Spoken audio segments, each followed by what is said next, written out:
Iniimbestigahan ngayon ng otoridad ang isang hotel sa Davao City kung saan nanatili umano ang Bondi Beach gunmen noong Nobyembre.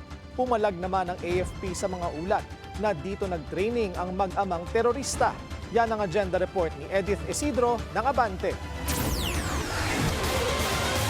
Sa hotel na ito raw sa Davao City, nanatili ang mag-amang sina Sajep at Navid Akram, ang nasa likod ng terror attack sa Bondi Beach sa Australia noong linggo. Dumating ang dalawa noong Nobyembre 1 at umalis ng Nobyembre 28 pabalik sa Australia. Sa mga panahong yan, halos hindi raw sila lumalabas sa kanilang kwarto ayon sa hotel staff. Sinubukan naming kunan ng pahayag ang management ng hotel pero tumanggi itong papasukin ang Abante Radio at iba pang media.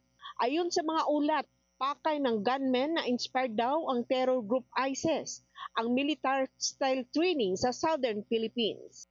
Bagay na pinabulaanan ng Eastern Mindanao Command.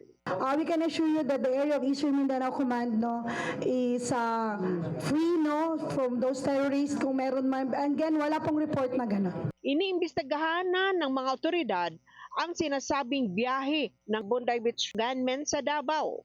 The Police Regional Office 11, along with other agencies, are conducting investigation if indeed they arrived in Davao. If ever they arrived in Davao, where did they stay, who are the people they met, or if they only passed by Davao, or indeed they did not arrive in Davao, they stayed in another place. Umalma naman ang Mindanao Development Authority sa bansag ng international media na ISIS hotbed ang rehiyon.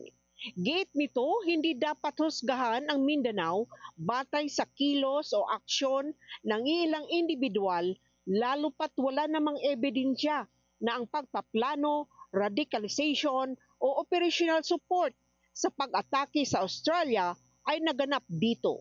Para sa agenda, Edith Isidro, Abante, Davao City.